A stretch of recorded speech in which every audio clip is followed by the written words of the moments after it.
Hello all, என் hair ஃபாலை control பண்ணி என் ஹேரை நல்லா திக்காக லாங்காக வளர்கிறதுக்கு யூஸான ஒரு ஹேர் பேக் வீடியோ தான் இது பார்க்க போகிறோம். என்னோடய சீக்ரெட் ஹேர் பேக்குன்னு சொல்லலாம். நான் இதுக்கு ஃப்ளாக்ஸ் சீட் எடுத்திருக்கேன் 2 டேபிள் ஸ்பூன். கொஞ்சம் வாட்டர் விட்டு ஒரு 10 மினிட்ஸ் பாயில் பண்ணி அதை ஃபில்டர் பண்ணி எடுத்துக்கிறேன். இந்த ஃப்ளாக்ஸ் சீடு நம்ம ஹேரில் உள்ள எல்லா பிரச்சனையும் சரி செஞ்சிடும். உங்களுக்கு டேண்ட்ரஃப் இருந்தாலும் க்யூர் பண்ணிவிடும். லாங் ஹேரை நல்லா திக்காக வளர வைக்கும். ஹேர் ஃபால் ஆனாலும் அதையும் கண்ட்ரோல் பண்ணி கொடுத்துரும். இதில் நம்ம இப்போ ஹைபிஸ்கஸ் பவுடரை தான் சேர்த்துருக்கோம்.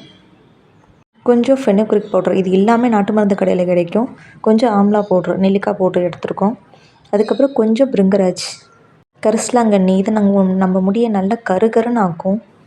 இதை நல்லா மிக்ஸ் பண்ணி ஒரு பேஸ்ட் ஃபார்மில் ஆக்கிக்கோங்க. இப்போது உங்கள் தலையில் நான் நைட்டே நல்லா ஆயில் வச்சுருக்கேன்.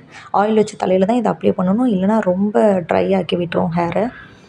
நல்லா அப்ளை பண்ணி ஒரு 30 மினிட்ஸ்க்கு அப்புறம் ஹேர் வாஷ் பண்ணிடலாம். உங்கள் ஹேரோட எண்டு வரைக்கும் இதை அப்ளை பண்ணிக்கோங்க. அப்போ தான் இது ஸ்ப்ளிட் எண்ட்ஸை கண்ட்ரோல் பண்ணுறதுக்கு ரொம்ப யூஸ்ஃபுல்லாக இருக்கும். இதை நீங்கள் 1 டைம் யூஸ் பண்ணி பாருங்கள். உங்கள் ஹேர் அவ்வளோ சில்கியாக, சாஃப்டாக, நல்லா ஷைனிங்காக இருக்கும்.